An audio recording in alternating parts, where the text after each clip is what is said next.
Number 5, does that mean the sodium, that those are the gates that open, right? Yes, Okay. yes, sodium channels And open. those are the same things, are those the ligand gates? Yes, Okay. yep, ligand gated. Sodium channels open. Sorry, I abbreviate a lot. Okay. So, when we're learning physiology, I like to do a lot of these. I like to do a lot of sequence charts. You'll see this as we get more physiology intense. These are great note cards. Each individual step on a note card, right? Shuffle them up. See if you can put them in order.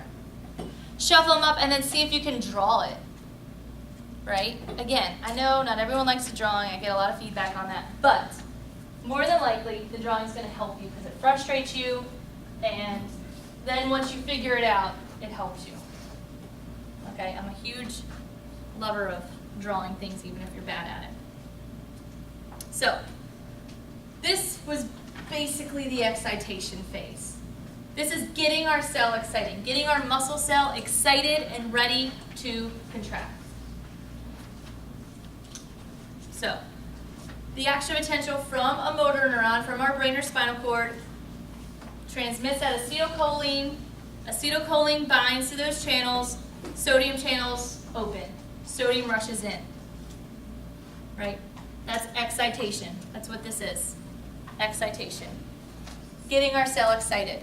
Now that our cell's excited, we have to get this excitement down to our sarcomeres. Right? That's where all the action happens. That's where the contraction happens. Somehow we have to translate this to that. So, that end plate potential, that change that happens here, right, has to get transmitted into our cell. Before that can happen, we have one small problem. The fact that acetylcholine is still sitting there bound to the receptors.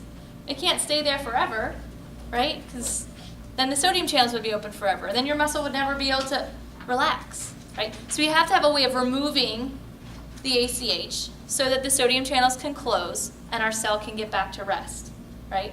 And so there is there is a enzyme floating around in the synaptic cleft here. It's called ACHE, acetylcholinesterase, abbreviated ACE. There it is. ACHE. I will tell you that this smartboard is way better for you guys than it is for my daytime lecture. I'm convinced that it's like Bluetooth hooked up to somebody else's computer in the building because it literally flips on its own. The mouse moves all over the screen on it. It's like really creepy. So at least in here, it's usually just my error that's messing it up. In there, it's a whole different story.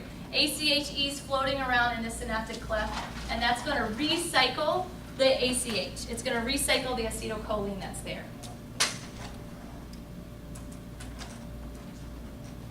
Here's the whole picture. Right? Before we just saw it when it wasn't in action. Now we see the whole thing as wheels are turning, as things are happening. Calcium rushes in, kicking out our acetylcholine out of the synaptic vesicles. Acetylcholine, these little triangles, bind to ligand-gated channels, opening them, sodium rushes in. That sodium rushing in is the first step of depolarization, the first step of an action potential. This is getting our muscle cell excited. Boom. All right. Here's some questions for us. Last time we did a little essay in here type thing where I gave you a bunch of vocabulary words and had you make a little thing. We're going to do something with these next class, but for today, we'll just kind of answer them sitting in your seats. Next time, we're going to do a little game with it. It'll be fun, I promise. All right. The end plate potential is generated by the influx of what? In other words, the charge that's changing here, the end plate is this piece of our muscle fiber. What's going to change this membrane potential here? What rushes in? Sodium. Good. Sodium rushes in. We haven't talked about potassium yet. We haven't talked about chloride, and we won't talk about chloride till AMP2 pretty much. We did talk about calcium, but calcium's playing a role up here in the axon terminal. Cool. Here's another one. End plate potential. Ooh, is that the same question? Oh, that's the answer. There it is. Acetylcholine. is released from the synaptic terminus in response to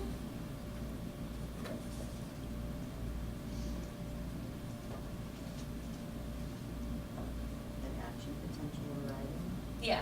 So this is not the best answer. There could be another answer choice that's not even up there. What's a better answer? What's actually causing the release of acetylcholine? Calcium. Calcium comes in, kicks out the acetylcholine. Yes, okay, an action potential arriving. That's helpful, right? That's the right answer in terms of these answer choices. But if this was put up against calcium entering the axon terminal, calcium entering the axon terminal would be the correct answer. The term synaptic cleft. The space between the gap between neuron and muscle fiber.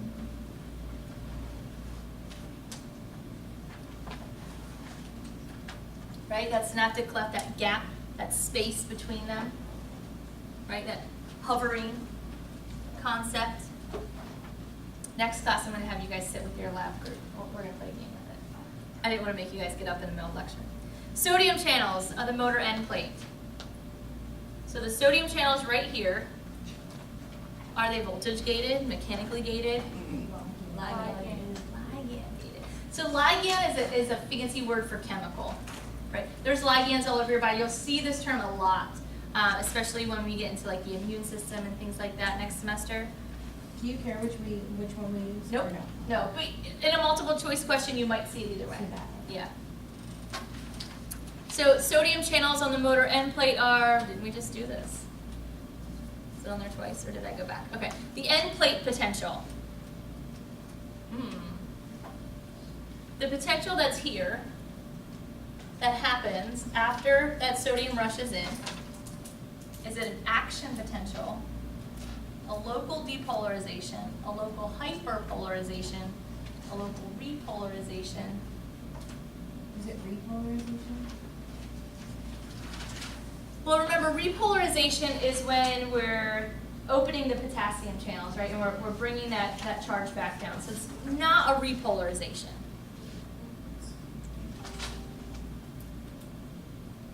It's a local depolarization. We're calling it a local depolarization and not an action potential because an action potential is moving. Right? Here, it's here, and it stops. Right? It's not going to move, it's not going to propagate. So we call it a local depolarization. All right, let's move to the next phase here. This is excitation contraction coupling. All right, so we have our cell excited. We have this local depolarization at our motor end plate. Our motor end plate has now been revved up and excited. How do we get it to our sarcomere?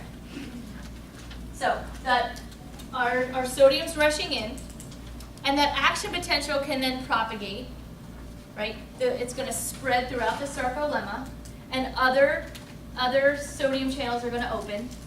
And this is going to continue down into the triad. Whoa, what's a triad? Do we remember a triad? Yeah. A triad's the T-tubule and the And two terminal cisterna of the sarcoplasmic reticulum. And what's stored in the SR? Calcium. There it is again, right? Calcium. Okay, so this action potential, this excitement, travels and spreads like dominoes down to a T-tubule. Let me get over here. A T-tubule, right? Which is going to carry that charge down into our cell, into the muscle fibers, right? Where there are lots of myofibrils in there. Myofibrils that have lots of sarcomeres on them. These are the Z lines or whatever, right? But on top of all of that is that sarcoplasmic reticulum, right? Sarcoplasmic reticulum, which stores calcium. So that action potential coming down the T-tubule kind of says, hey, sarcoplasmic reticulum, why don't you release some calcium, okay? That's literally what's happening. Excitation comes in, calcium is released. Calcium is the key to muscle contraction. So calcium is released. Here it is in a much better picture than what I can draw. It gets kind of complicated when we get small like that. So neuron releasing ACH, binds to ligand-gated channels, opens up the sodium channels, propagates an action potential spreading down the sarcolemma. That action potential actually travels into the T-tubules, right, which tell the sarcoplasmic reticulum, hey, release some calcium.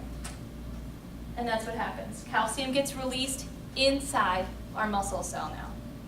Calcium is like this magical fairy dust that is going to cause a chain reaction of muscle contraction. Calcium is what makes this possible. All right?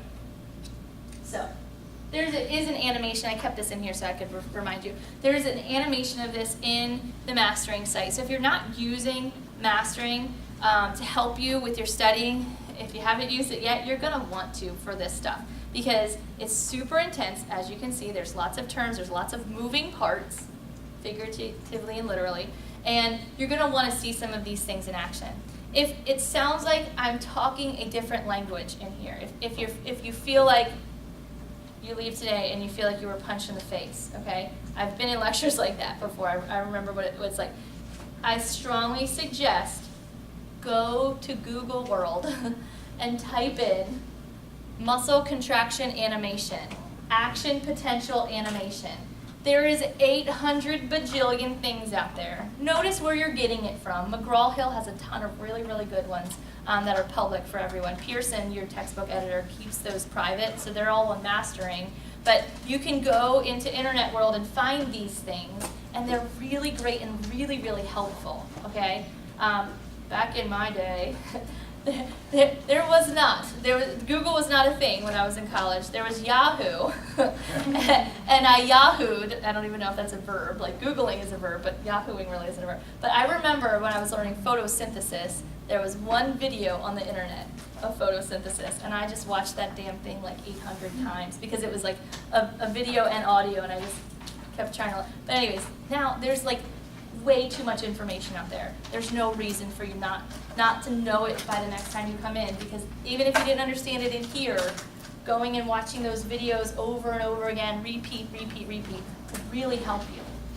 We're going to start next time with this review. We'll sit in our lab groups and have some fun with it.